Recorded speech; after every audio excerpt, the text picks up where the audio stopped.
الذين في المسيح يسوع هم خليقة جديدة. تقدر تقول الآية دي في كورنثوس الثانية الإصحاح الخامس. روح وحطها واقراها وطلعها من الإنجيل وخليها قدامك موضوع تأمل في عيد الميلاد.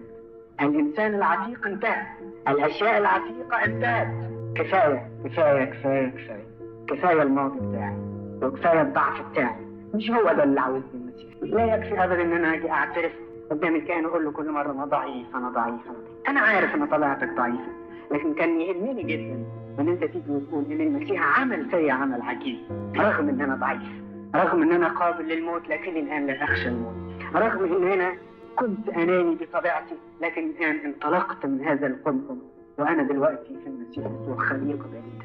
الذين هم للمسيح يسوع هم خليقة جديدة.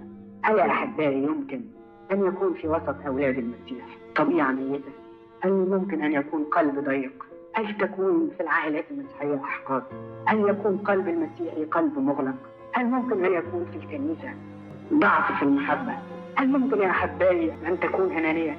هذا كله صار وهذه حقيقة موجودة، لكن أليس هذا اليوم إعلان لينا الآن أن نقوم ونصنع كل شيء جديدا؟ هكذا يقول الكتاب المقدس في سفر الرؤيا: ها أنا ذا أصنع كل شيء جديدا، سماء جديدة وأرض جديدة وإنسان جديد، كل شيء جديد. ليس فقط مظهر خارجي جديد وملابس جديدة، لكن يا أحبائي كل شيء أصبح جديد في حياتنا بالميلاد الثاني في المسيح يسوع.